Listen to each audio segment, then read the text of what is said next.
Hey guys, Chad here from Take It or Leave It, here with a movie review for you for the film Final Destination Bloodlines. Here's the synopsis. Plagued by a recurring violent nightmare, a college student returns home to find the one person who can break the cycle and save her family from the horrific fate that inevitably awaits them. Alright guys, and with that down, let's get into the pros and the cons, starting with the pros. Well, let's just get this out of the way quick, okay? While I do think that this is a flawed movie, which I'll get into in the cons, all things considered, it's hard to imagine a more perfect sixth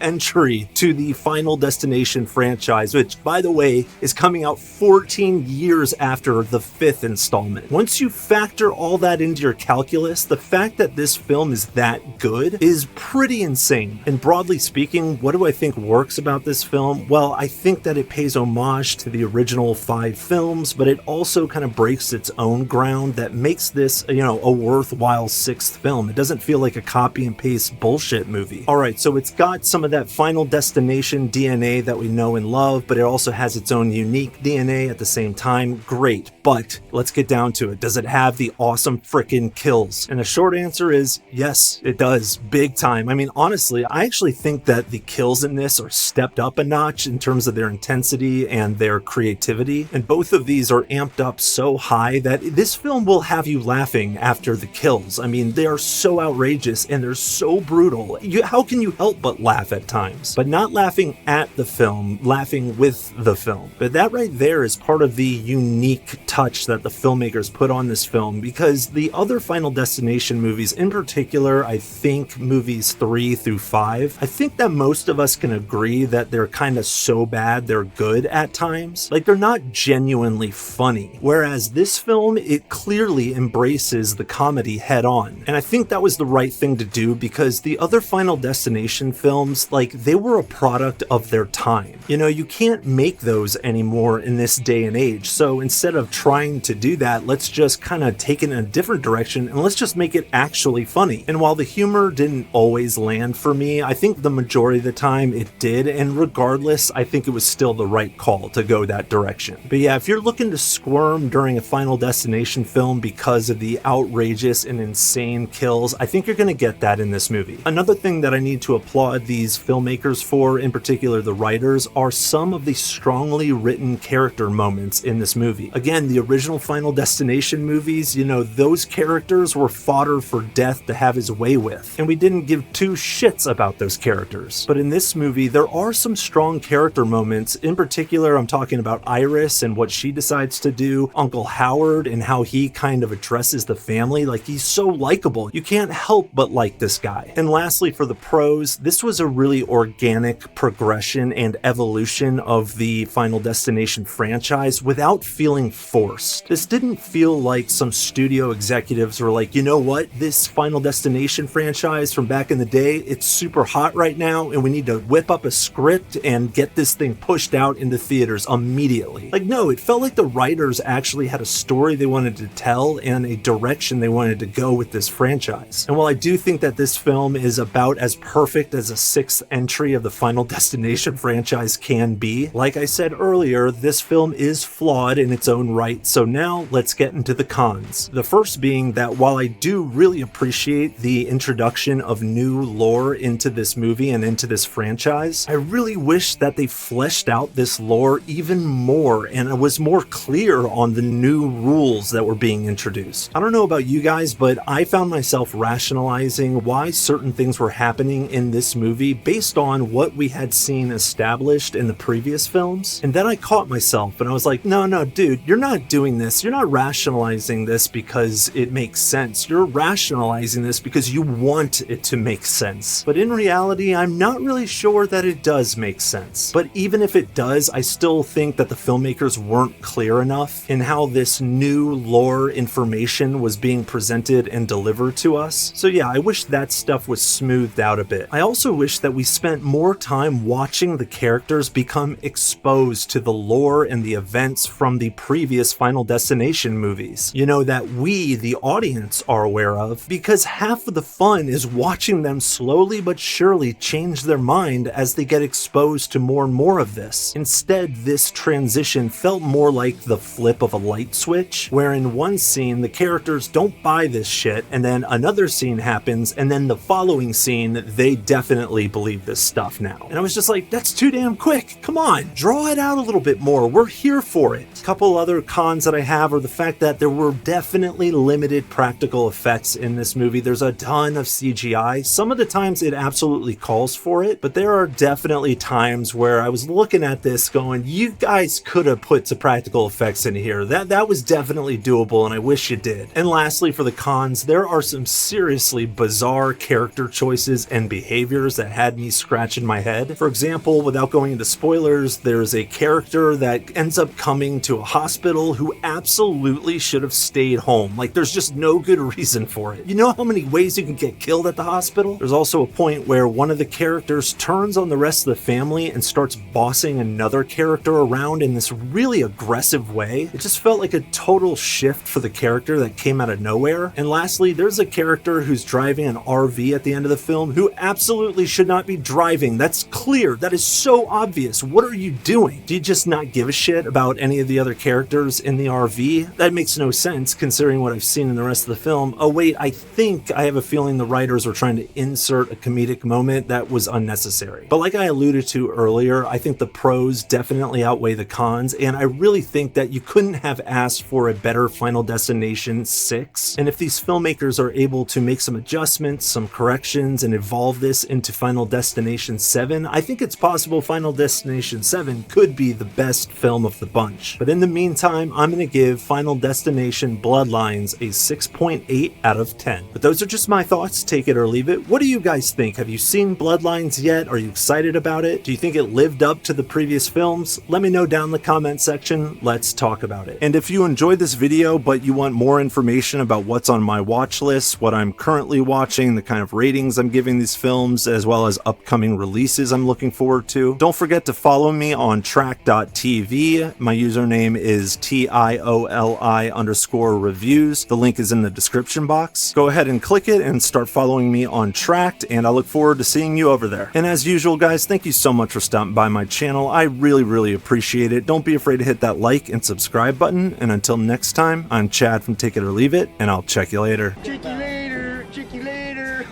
Hey, man, get off my case. Oh, man. Chicks don't want to hear that shit.